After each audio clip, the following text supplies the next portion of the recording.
Io credo che l'autonomia sia una possibilità che hanno le regioni, credo che vada armonizzata e che al centro ci debba sempre essere ovviamente la tutela del sistema paese. Anche la CISL dice sì all'autonomia del Veneto e lo fa dall'Assise di Mogliano, dove la segreteria regionale ha organizzato l'assemblea organizzativa alla presenza del segretario nazionale. Sindacato pronto a studiare e a condividere il percorso per competenze. Noi siamo prontissimi a discutere, a verificare, a capire meglio cosa può funzionare molto meglio nel Paese se viene affidata alle regioni e cosa invece deve rimanere allo Stato perché significa l'unità del Paese. Sindacato invece molto critico nei confronti del governo per le scelte economiche. Ancora oggi abbiamo un dato negativo di crollo della produzione industriale.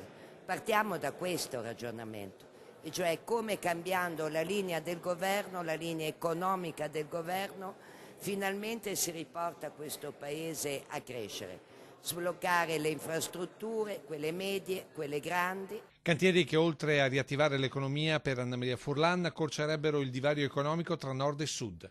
Pieno appoggio quindi all'alta velocità e soprattutto ai cantieri tra Montecchio e Villorba. A partire dalla TAV, ma non solo la TAV, la Pedemontana Veneta, quella lombarda e per il sud abbiamo ancora la linea ferroviaria dei tempi dei Borboni. Aver bloccato tutte le opere infrastrutturali, in modo particolare quelle che collegano il sud al nord e il nord al resto dell'Europa, è stato un disastro per l'economia del Paese.